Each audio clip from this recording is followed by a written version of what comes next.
Dios todo lo hizo hermoso a su tiempo. Aquello que fue, ya es, y lo que ha de ser, fue ya.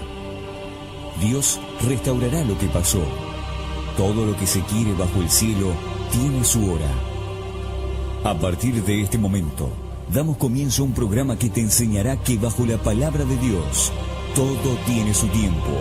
Y en JCB te decimos que es tiempo de esperanza.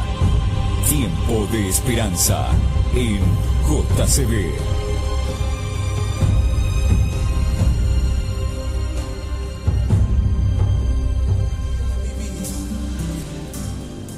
Ese es mi deseo.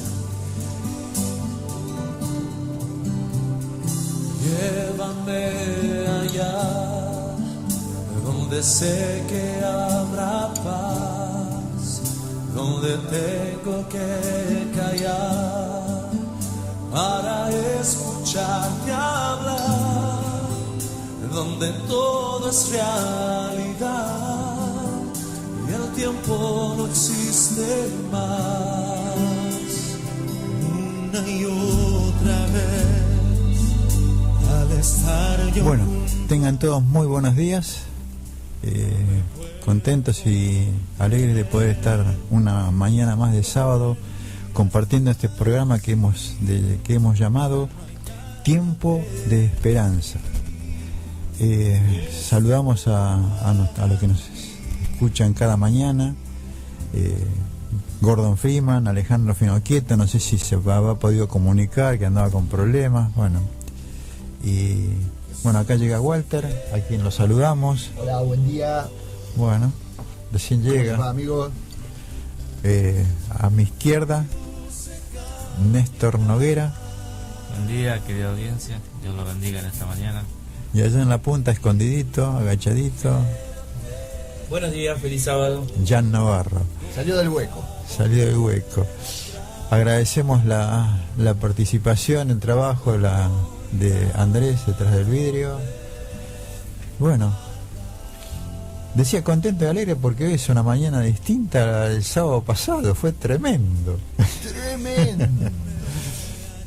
Casi nos ahogamos y casi nos perdemos. Bueno. Estamos salvados por el Señor, pero casi nos perdemos. Y hoy acá que en la Biblia dice que los tiempos del fin serán como los días de Noé. Mira, si fue así, debería ser terrible, porque el agua subía y no bajaba. ¿Viste? Bueno, transmitimos cadena JCB por 94.5 y bueno, los teléfonos ya lo conocen, si aquellos que quieran comunicarse, 42640686. Dennos una alegría ya. Y si no al celular 11 22 40 12 30. Sí, señor. 11 22 40 12 30. 11 22 40 12 30. Muy bien. Parece un acertijo, parece. Raúl, bueno, que hoy tengan sus Biblias a mano, saben que nosotros siempre les pedimos que nos acompañen con la lectura. A veces vamos un poco rápido, pero bueno, anoten, ¿no, amigo? Sí, señor. Vamos a hablar sobre un libro que, porque, generalmente no se detienen en algunos libros, ¿viste? Por ejemplo, hoy vamos a hablar del libro de Santiago. Nosotros que hablamos de la persona de Jesús en carne, esto que se habla muy poco, de esto también se habla muy poco. Es que todo tiene que ver con todo. La Biblia es una, ¿no? Y la el Biblia Señor es uno. Y no es que acá está hablando Santiago, y bueno, vamos a escuchar lo que dice Santiago. No, dice que toda la palabra es inspirada por Dios. O sea que lo que Santiago dijo estaba siendo inspirado por Dios. No es que era palabra. Eso lo recalca en el libro de Pedro, también lo recalca. Lo que pasa, viste, que como siempre se le da mucha importancia a los líderes, viste, o aquellos que nosotros consideramos líderes, viste, como en el caso de Pablo o de Pedro, viste. Entonces siempre todo va, y bueno, pero estos eran los capos los capos, viste, eran y no es así, viste. Los protagonistas. Pero en aquellos tiempos creo que se lo tenía en alta estima a los 12 discípulos si no era firmada por ellos. Creo que por eso las epístolas dice Pedro, Juan, eran más creíbles en aquel tiempo. No lo toman como en este tiempo, nosotros tendemos a idolatrar a la persona. Claro, lo que pasa es que también, bueno, habría que ver cómo era tenido en cuenta el sentido del ego en ese momento. Hoy en día, viste, las personas si no tienen un perfil rotulante, viste, excesivamente, como si alguien impusiera que la persona tiene que estar por encima de lo que dice, es un tema, porque vos sabés que en los evangelios aparecen las personas y Dios deja ver el carácter, porque en definitiva el que escribe es un sujeto y el que se compromete con lo que dice es un sujeto, pero es palabra de Dios, y eso también habla bien o habla como es el Señor más que bien de Él, porque no se puede hablar bien de Dios. Dios es bien. Entonces lo que hace el Señor es dejar ver quién es Walter, para bien mío y para bien de los demás. Vos, Néstor, hablaba de los egos. No nos olvidemos que justamente una de los trabajos que tuvo que hacer, trabajo entre comillas me refiero, por parte de nuestro amado y querido Señor Jesús, era poder hacerles, no sé si llamarlo la palabra de entender, o que comprendan, que ellos puedan ver que cómo era el reino de Dios. Por eso la persona de Jesús, cuando vino, dijo: he aquí, el reino de Dios se ha acercado. Se acercó en la persona de Jesús. Y él, como habíamos dicho otra vez, venía a cumplir un propósito, pero también venía a mostrar cómo era el reino de Dios. Y en ese reino de Dios no hay cabezas. Ya lo dijimos. Entonces, no nos olvidemos de que el libro de Santiago, como forma parte de la Biblia, se escribe ya sobre los finales, por así decirlo, de los últimos hombres de apóstoles o personas que estuvieron con Jesús. Claro. Después vino la tergiversación, la confusión, ya vino todo el desmadre total, ¿viste?, en el cual estamos hoy metidos, ¿viste? Sí, porque hubo persecución y hubo diásporas, y los gobiernos del mundo fueron planteando qué era eso de Jesús resucitado y qué era esa comunidad que predicaba la muerte y resurrección de Jesús, y lo veían como un poder entre la gente únicamente, no como algo concreto y hecho como lo plantea el cielo para el mundo. Entonces, ¿qué pasaba? Había que incorporar ese poder al poder de los gobiernos mundanos. Claro, sí, seguro. Digo como voluntades, como masa, como comunidad. Como hoy. Igual. El poder maneja para la conveniencia de ellos. Claro. Vos fíjate, o fíjense, notemos, viste, de que eso es lo que siempre uno hace hincapié, en que se le da a la escritura una espiritualidad que si bien la tiene, claro que la tiene, pero dejamos de lado lo otro y nos detenemos, viste, en ese misticismo, viste, en eso que planteaban los griegos, viste, el budismo, el hinduismo, bueno, que de hecho los budistas tienen sectas que se comunican con el mundo, pero por lo general nos metemos dentro del templo, nos quedamos ahí, miramos el sol o vivimos de acuerdo a cómo vive la vegetación, las plantas. ¡Ay, qué lindo! Bueno, y eso, como decía María Sánchez, los pajaritos. Bueno, y eso no tiene mucha diferencia con lo de hoy. No. Porque se abstraen. Y fíjate, bueno, vamos a meternos en el libro de Santiago. Fíjate que Santiago comienza la epístola diciendo que es siervo de Dios y del Señor Jesucristo.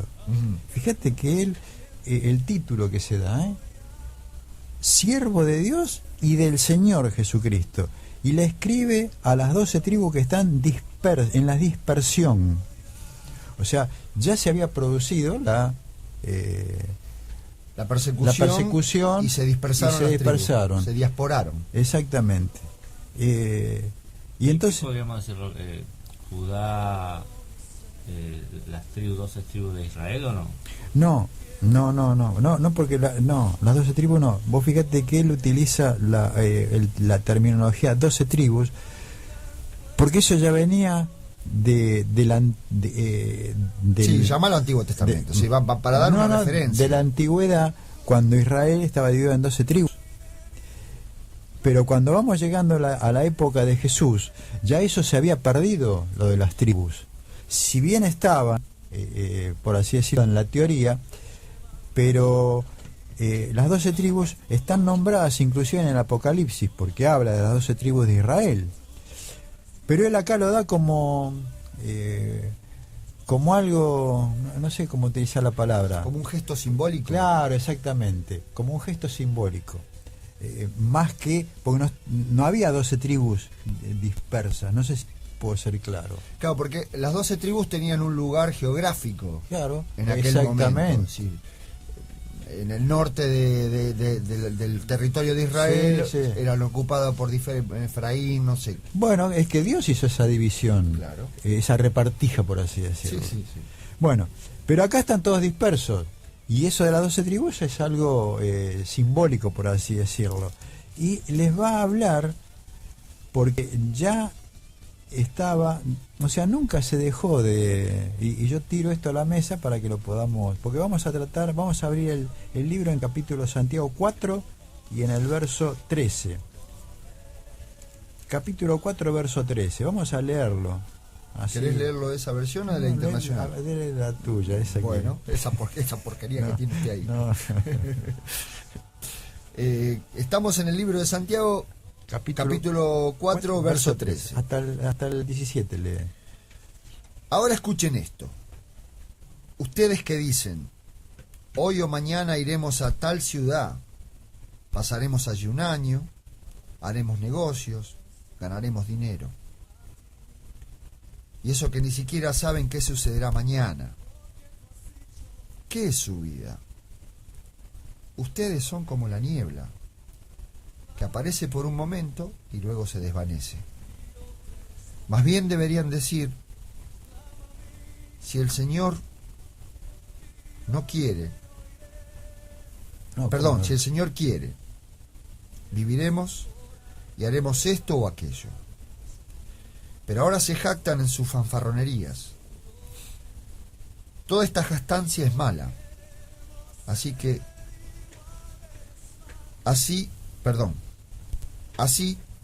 comete pecado todo el que sabe hacer el bien y no lo hace. Bueno, notemos que, viste que generalmente se dice que el libro de Santiago es un libro duro, por las palabras, que no habla de misericordia, que no habla del Señor.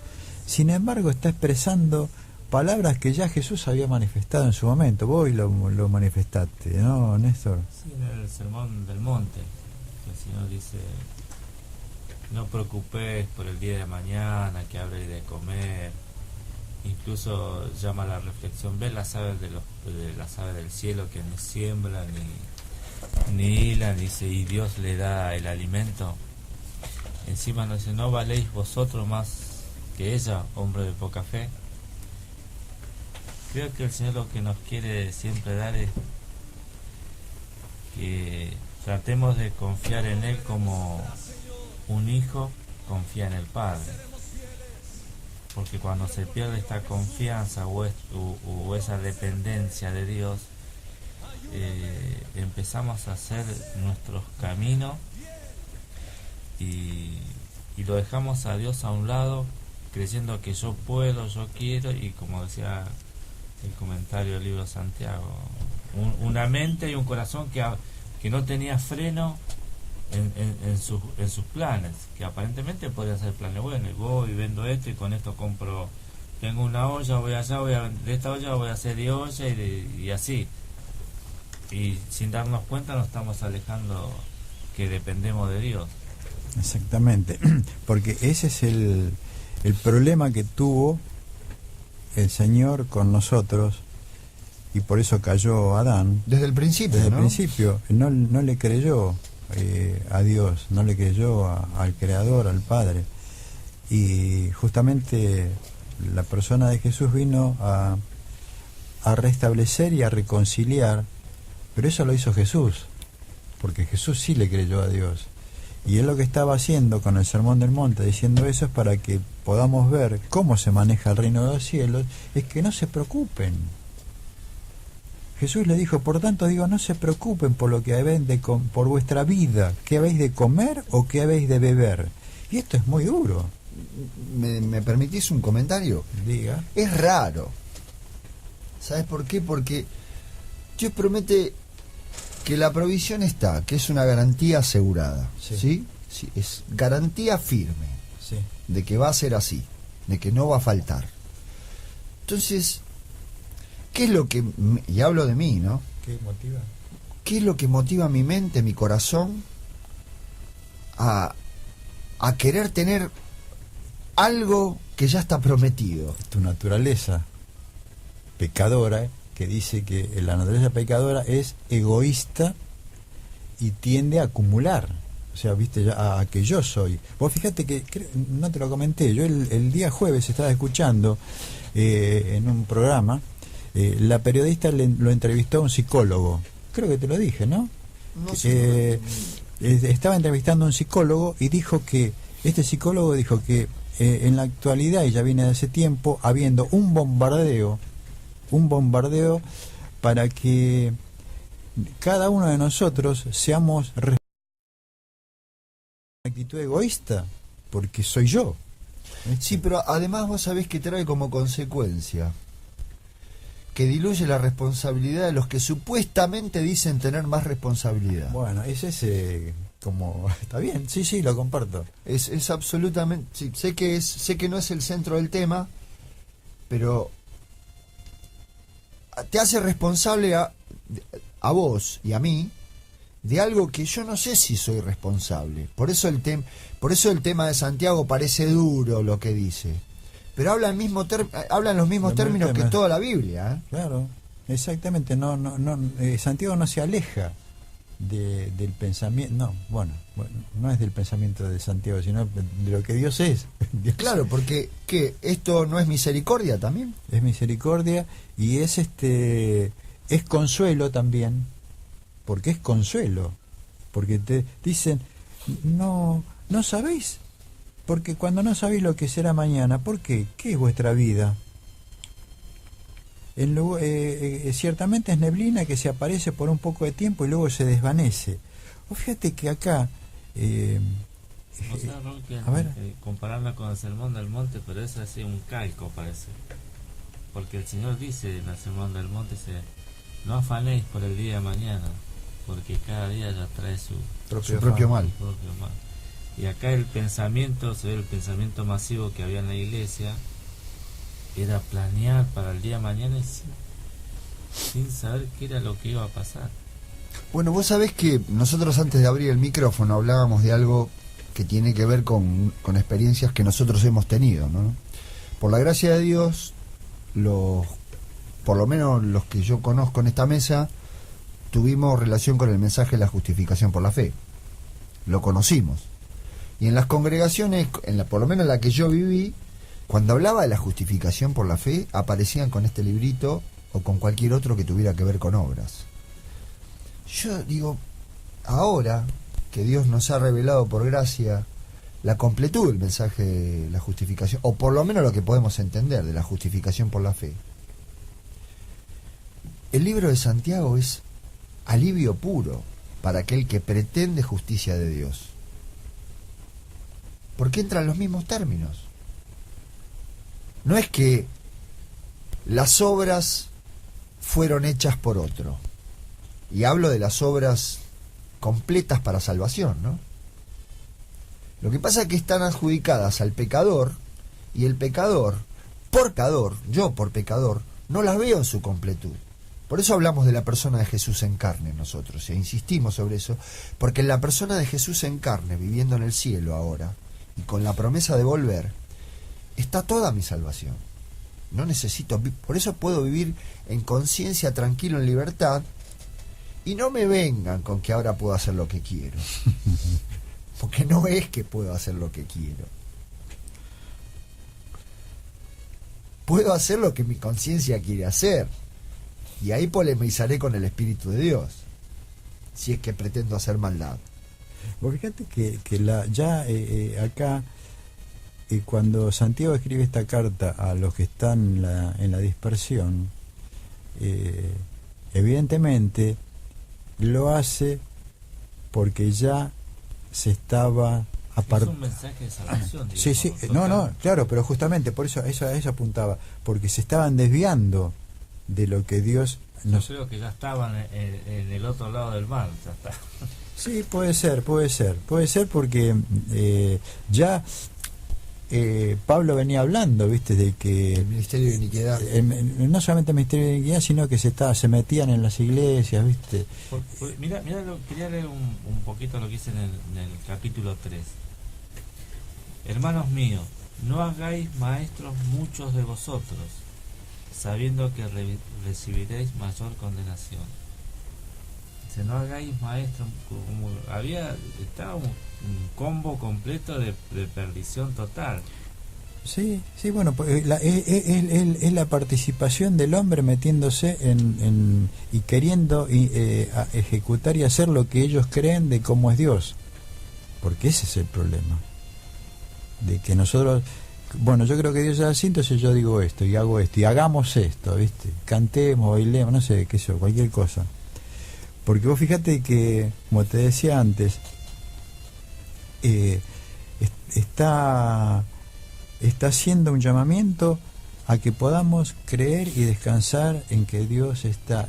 Y la propuesta del reino de los cielos es repartir, no acumular. Es totalmente lo opuesto. La propuesta del reino de Dios, si podríamos hablar de política, si fuera un partido político, la propuesta es, muchachos, acá no nadie va a acumular acá, ¿eh? Acá no es que van a hacer negocios para guardarla.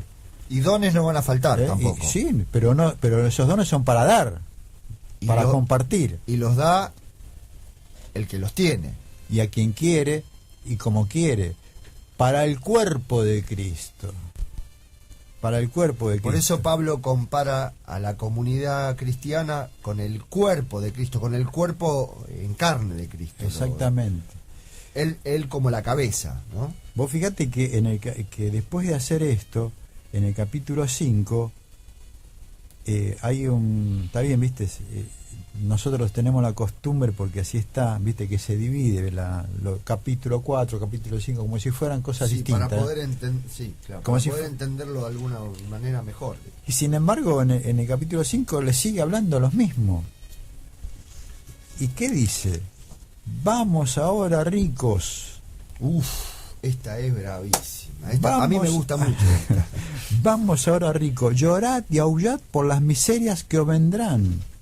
Vuestras riquezas están podridas y vuestras ropas están comidas de polilla. Vuestro oro y plata están enmohecidos y su moho testifica contra ustedes y devorará del todo vuestras carnes como fuego. Habéis acumulado tesoros para los días postreros. O fíjate que habla de moho, de que la plata, el oro está todo, porque lo estaban guardando. Es como, oye, toda la plata está guardada, está encajonada, ¿viste? Otras están, no sé si enterradas, pero está. Cosa, ¿no? Digamos que no podrían gastar nunca tanta plata en la corta vida que uno tiene, y uno sigue. Yo les miro la cara a los que gobiernan ahora, pareciera que sí, que van a vivir eternamente. Ponen esa cara de pícaro, ¿viste? Cuando se ríen un poquito así, como si fueran a vivir para siempre. Por eso te digo, fíjate que acá es bravo, de verdad es bravo el tema, porque ellos escuchan esto como si fuera una ofensa revolucionaria. Que sos un subversivo. Y en realidad no es la intención. Sí, yo no voy a desnudar la intención de mi corazón, porque no es que me agrada que alguien le robe a otro. No. Pero lo que estoy diciendo es que Dios los quiere salvar de esa situación. Y Dios nos quiere salvar primeramente a nosotros. Por eso en el capítulo 3 dice así, Chino, dice, mirá cómo lo dice acá. Dice, hermanos míos, no pretendan muchos de ustedes ser maestros, pues, como saben, seremos juzgados con más severidad. Cuando Dios dice a través de Santiago, lo que estabas leyendo recién, ricos aúllen, se los dice para salvación. No para condenación. Exactamente. Ahora vos fíjate que te quedas vos fíjate que dice lo que veníamos hablando de la propuesta del reino de Dios y el reino del mundo. Habíamos dicho, y la escritura dice que es algo de reparto, sí, no de acumulación. acumulación. Y fíjate que acá en el capítulo 5, verso 3 dice: habéis acumulado tesoros para los días postreros. O sea que la gente estaba acumulando. Y no sé, esto continúa, porque ya en la época de Jesús ya pasaba eso con la dirigencia religiosa y sacerdotal. Venían acumulando. Por eso que por eso digo que no cambia el discurso de Jesús o la prédica de Jesús con la de Santiago. No se olviden, o no nos olvidemos, que en un momento determinado Jesús en carne entró en el templo, eso lo podemos encontrar en el capítulo 21 de Mateo, entró en el templo de Dios y echó fuera a todos los que vendían y compraban en el templo, y volcó la mesa de los cambistas y la silla de los que vendían palomas, y les dijo: escrito está, casa de oración será llamada, mas vosotros habéis esto hecho cueva de ladrones. ¿Qué estaba haciendo? Estaban negociando, pero negociaban no para repartir, sino para acumular. Y acá dice lo mismo. Habéis acumulado, le está diciendo, el llamamiento es a los cristianos. O sea que, vuelvo a reiterar, no es distinta la palabra de Jesús a la palabra de Santiago, o sea, el sentido que le quiere dar. Y estamos hablando del reino de Dios. Y nosotros hoy estamos viviendo en un mundo donde se está tirando más esto. Por eso que la gente sale a comprar dólares, ¿viste? Para guardar, para acumular, ¿viste? Para tener. Y no solamente dólares, ¿viste? Porque, estamos hablando de que cada uno de nosotros siempre trata de resguardar para estar seguro, ¿viste? Si mañana, ¿viste? Llega a venir un golpecito, ¿viste? Yo tengo que estar resguardado. Es que creo que también que cada movimiento económico que sucede no sucede por casualidad. Hay gente que lo ha estudiado y que favorecen a unos pocos y joden a otros. No es que el dólar subió porque nadie lo podía frenar. Sube porque hay alguien que se beneficia y mucho. Y estamos viendo todas las fichas. Y perjudica a la gente más humilde. Es que justamente el reino del reino del mundo, o el reino de este mundo, que es acumulación, opresión, servidumbre, a lo largo de la historia lo hemos visto desde cuando leemos la palabra de Dios, desde el imperio egipcio, pasando por los babilónicos, por los griegos, por los romanos, hasta llegar hoy, es lo mismo. Es difícil, Raúl, poder mantener, no sé, una relación con el Señor Jesús siendo rico. O sea que podemos estar dentro del... Bueno, podemos usar palabras del mismo. Él dijo, no dijo es imposible, pero dijo es más difícil que un rico entre al reino de los cielos que un camello pase por el agujerito de una aguja. No, que él era tenía plata. Sí, pero además de tener... Y era claro, era practicante de la religión judía. Y en aquel momento, digamos, de la pura. No había otra más cercana a Dios que... Sí, después convirtieron, el decálogo lo convirtieron... Porque cuando tú tienes un encuentro con el Señor, el Señor dice, y dice el relato bíblico que hincando la rodilla, como que se arrodilló. Sí, le rindió culto. ¿Qué bien haré para heredar la vida eterna? Si no le los mandamientos, todo esto lo guardaré en mi juventud. Bueno, una cosa te falta, dice. Vende lo que tiene y dalo a los pobres. Bueno, yo puedo responder porque el problema, bueno, ahí Jesús plantea cosas individuales, Sí, pero sí. en el Sermón del Monte, Sí. en este que estás leyendo vos, del afán y la ansiedad, eso que está en Mateo 6, en el versículo 24 dice: ninguno puede servir a dos señores, Fua.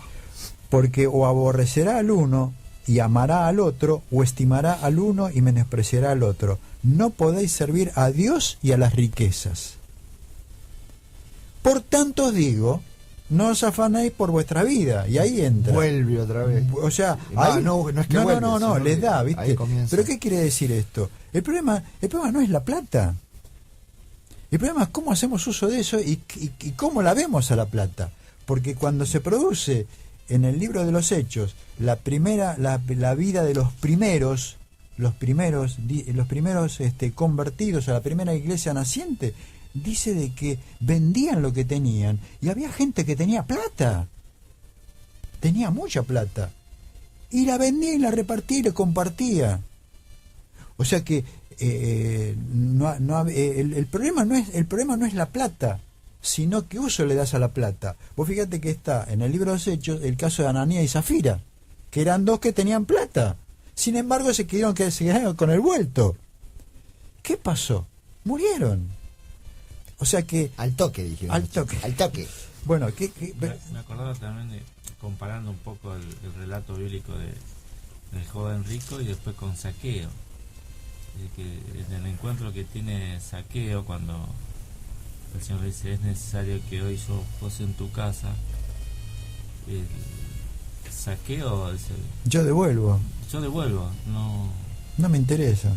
no me interesa. Y vemos, aparentemente Zaqueo, no, aparentemente no, es así, su riqueza la hizo corruptamente.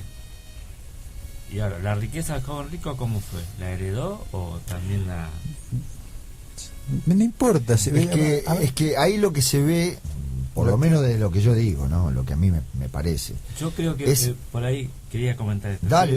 Creo que, Entonces había un comentario sí, ahí. Dele, meta. en la personalidad de las personas, tanto del joven rico como de Zaqueo, el joven rico, su forma, su religión, no le hizo ver su gran necesidad, que estaba al frente de un Salvador. Y creo que Zaqueo tenía esa necesidad de perdón.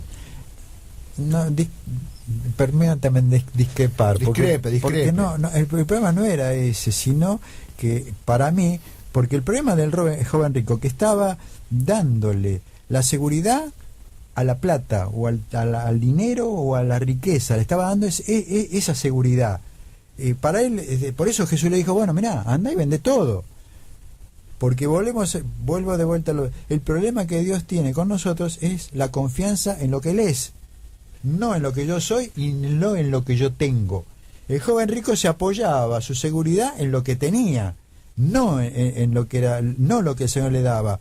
Por eso que Zaqueo, él no se apoyó en lo que él tenía y dijo: yo lo vendo todo, ¿viste? Voy y lo devuelvo. Sí, pero vos sí, está bien, Déjame perdón, terminar, perdón, porque perdón. lo que vos Disculpe, decís del perdón disculpe. de los pecados, la consecuencia de él haber recibido el perdón de los pecados, o sea, estoy hablando de Zaqueo, produce eso y entra en el movimiento de cómo se maneja el reino de los cielos. Y el reino de los cielos se maneja así, no se maneja teniendo. Y Zaqueo aceptó el perdón y es como que entró: bueno, yo ahora entro al reino del cielo y me empiezo, bueno, vendo todo, se lo reparto. Y el joven rico no quiso entrar en esa, porque él no confiaba en lo que Dios dijo, sino confiaba en lo que él así tenía. Por eso digo que a veces cuando uno encuentra al Señor, hay cosas que pierden su valor, la importancia que nosotros le damos a determinadas cosas. porque nada es más valioso que nuestro Señor Jesucristo. Yo creo que por eso dice al que le di, dice que uno le doy dos, al que habían cosas que habían, todo perdió valor, porque cuando él dijo la salvación ha llegado a esta casa, y encima lo dice, este es hijo de Abraham. A veces yo creo que uno de los grandes problemas es la religión no nos deja ver, o nos ocultamos atrás de una religión. Ahí está, yo me parece que nos ocultamos, porque en definitiva el problema es la naturaleza humana. Por eso Jesús ataca, nuestro Señor ataca la raíz de nuestro problema.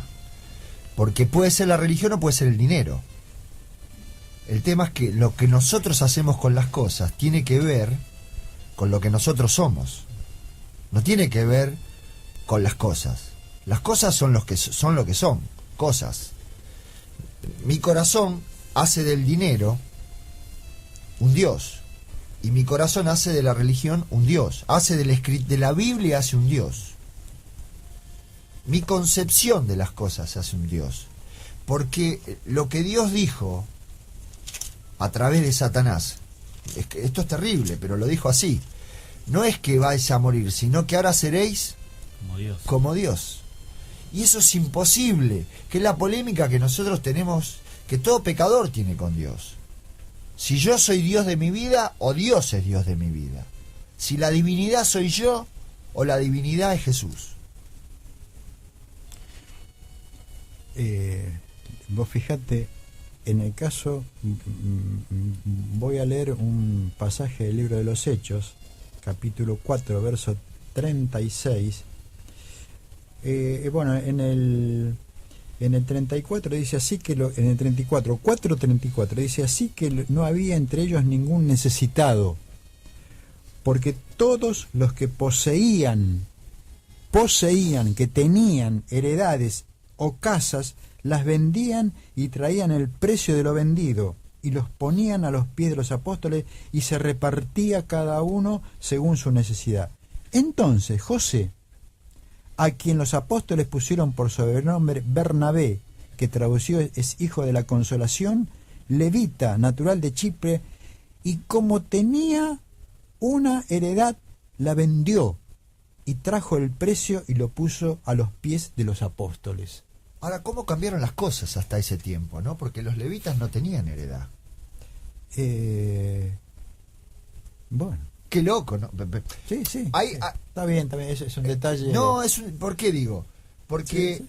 Lo que nosotros vemos en los relatos bíblicos es el carácter de Dios tratando a cada uno de nosotros según el Señor sabe. Porque cuando hablamos de Zaqueo le dice a Jesús, si he hecho algún mal, alguna de las cosas las venderé, o las daré, o algo así. No dice que va a vender todo el amigo de Zaqueo. ¿Se entiende lo que digo? No, tal vez no. Pero él no dice, voy a vender todo lo que tengo, lo voy a vender y se lo voy a dar a los pobres. Le dijo que haga. Sí. Fue como algo espontáneo. Sí, él pero el joven rico hizo lo opuesto a eso y Dios lo trató de la misma manera. Está bien. O lo trató de la manera que él sabe tiene que tratar. El problema es que nosotros nos metemos en camisa de querer saber cómo Dios me trata a mí y cómo Dios lo trata a Jan. Es un problema de Dios, no es un problema mío. Yo digo que todo tiene que ver. Vos antes hablaste y mencionaste el caso de Zaqueo, del perdón de los pecados, ¿no? Y yo creo, por lo que leo, de que toda esta gente, estoy hablando, la escritura la tengo abierta en el libro de los Hechos de los Apóstoles. Allí dice que todos los que comenzaron a creer en Jesús tomaron la decisión y la determinación de aceptar a Jesús como Salvador personal, que los perdonaba de sus pecados. La consecuencia es que ellos tomaron una decisión que era, bueno, yo vendo todo y lo doy. Era una decisión que estaban tomando, una determinación que estaba centrada en lo que ellos consideraban lo que era la persona de Jesús. Entonces digo que cada uno de nosotros, cuando hace eso, como en el caso de Zaqueo, pobrecito Zaqueo, él dijo, Zaqueo. porque la Escritura dice eso, cuando él aceptó, tomó la decisión y dijo, yo devuelvo lo que robé. Ahora lo otro, viste, bueno, no sé si en el tiempo lo hizo, no lo hizo, no sé, pero ahí en ese momento tomó una determinación que para él era bastante, se le iba muchos mangos por el bolsillo, viste. Porque aparte lo devolvió cuadruplicado. Claro, No encima. No es que te O sea, daba lo justo. claro, o sea, pero yo apunto esto, a la decisión y la determinación que toma cada hombre o cada uno de nosotros con respecto a cuando aceptamos la persona de Jesús. Al aceptar la persona de Jesús, estamos aceptando el pertenecer a un reino. Ese reino es reparto, no es acumulación, entonces yo tengo que salir de eso. Ahora bien... Yo creo que por ahí eso es lo que el joven rico no entendió, lo que era el reino de Dios. No sé si no entendía o no aceptaba formar parte de eso, porque ahí yo tengo que repartir, ¿viste? Yo te acumulo, pero ya estamos terminando el programa, si no no hacemos cierre. Dele, métale, haga el cierre. Ustedes fíjense o notemos que en este libro les habla Santiago cuando dice vamos ahora ricos, lloren, porque ya en ese tiempo también estaba este problema de la plata, de la subsistencia, porque los judíos que estaban dispersos tenían problemas porque el imperio seguía dominando y seguía oprimiendo. Y había problemas para subsistir, para vivir, en el diario vivir. Por eso que Jesús les vuelve a decir, tranquilos, no se preocupen, ¿no?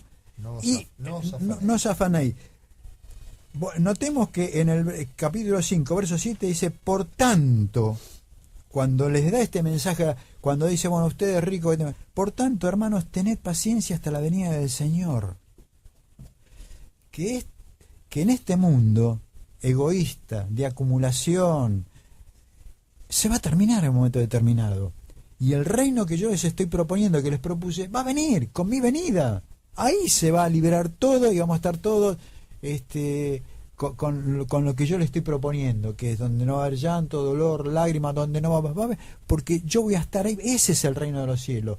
Por tanto, tened paciencia hasta la venida del Señor. Mirad cómo el labrador espera el precioso fruto de la tierra, aguardando con paciencia hasta que reciba la lluvia temprana y la tardía. Y ese llamamiento nos hace a nosotros. No acumules, no tengas. Y bueno, está bien, vas a pasar porque acá nos oprimen, ¿no? Pero tengan paciencia hasta la venida del Señor Jesús. Esa es la predicación que tiró Jesús y que tiran los apóstoles y que tiraron todos los hombres. Porque el libro de Apocalipsis termina diciendo, el Señor está cerca, viene. ¿Se escucha eso? Por ejemplo, digamos, ¿no? Entre un dirigente que sea cristiano, llámese de ¿de qué denominación? Cualquiera.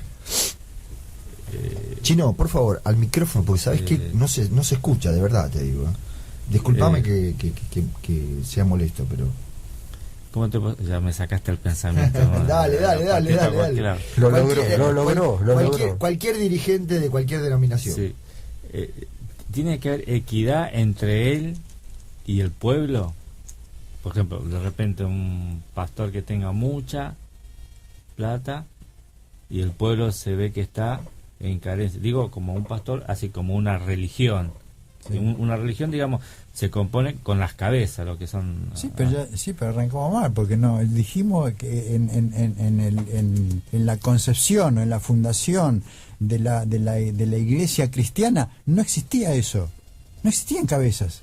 No existía uno que tuviera más o menos, o que estuviera arriba para mandar, o tenga plata o no tenga plata, no sé. No existía eso. Todo se manejaba el cuerpo de Cristo.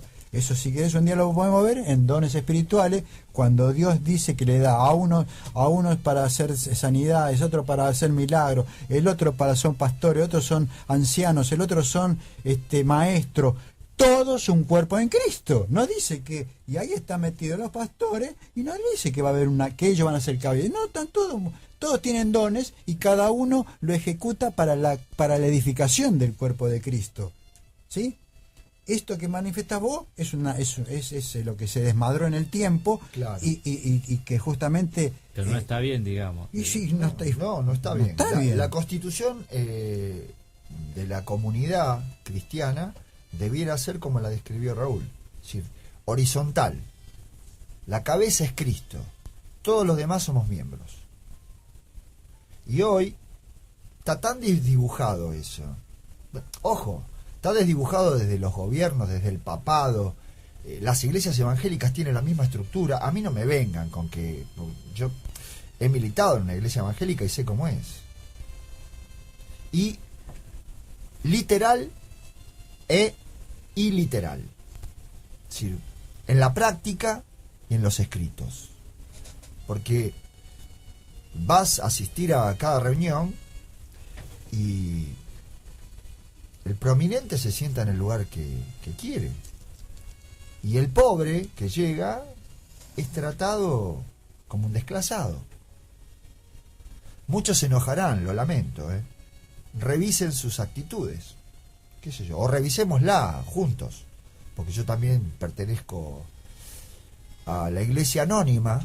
Porque, por ejemplo, Israel, cuando el Señor vino, había necesidades, pero la parte, digamos, cabeza de las religiones no pasaban las necesidades que pasaba el... ¿Y pero por qué no pasaba? Pero mira, no, perdóname, espera, déjame decir algo. Es muy simple. Tú eres de Nazaret, ¿puede salir algo bueno de Nazaret? Le dijeron. Así que de Capernaum puede venir algo, del barrio Santana puede salir algo bueno, de Villa Los Eucaliptos puede salir algo bueno. ¿Me dejas? Sí, por favor. Yo voy a responder con lo que Dios dice.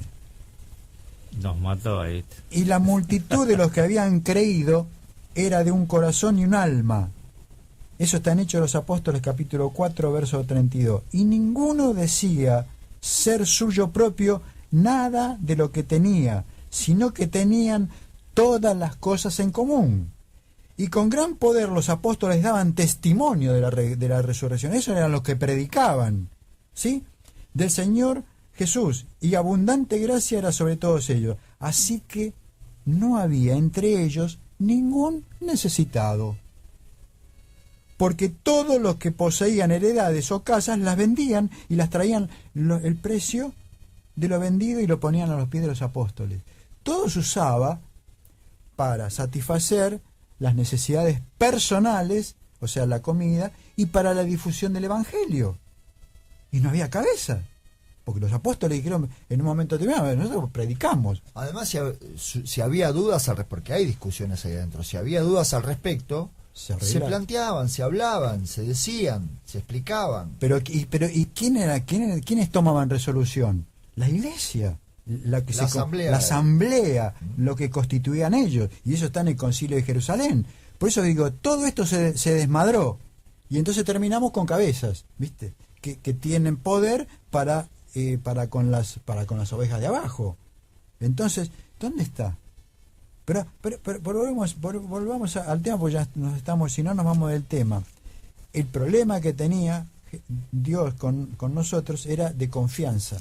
Y acá el llamamiento que está haciendo es para que confiemos en que Él es el dador.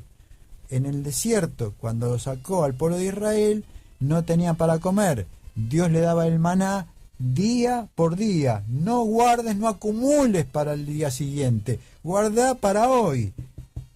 Y decía que era aquellos que estábamos acostumbrados, por ahí estaría yo ahí, te guardaba un pan para el otro día, y se podría. Porque el reino de Dios es eso, yo te doy, que confía en mí. Bueno, y acá dice lo mismo.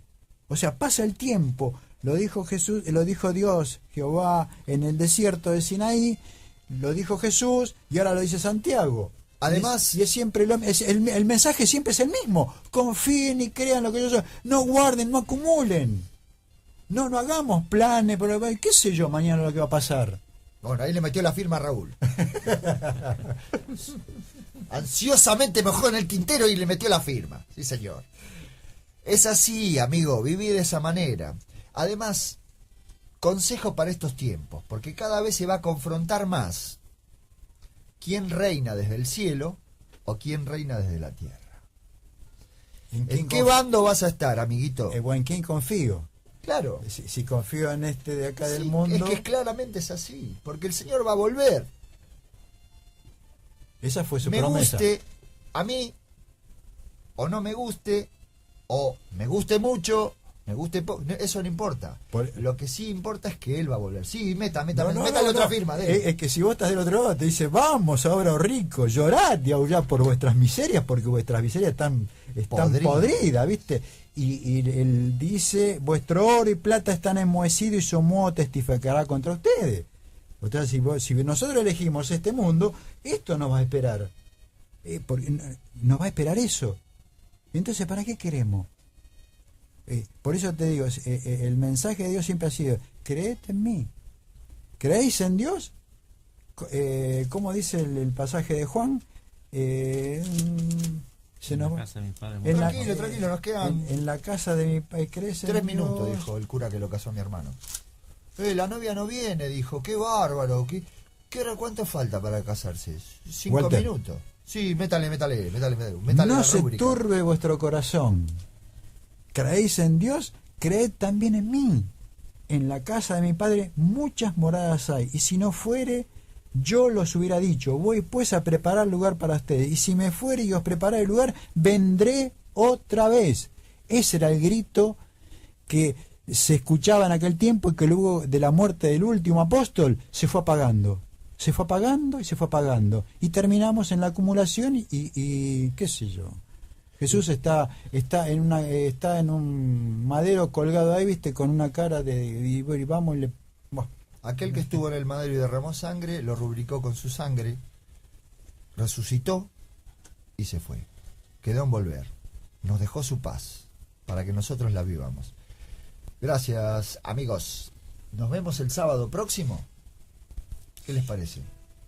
Si así lo permite. Si así lo Si permite. me deja mi patrón, vengo. Nos vemos. Chao, Jan.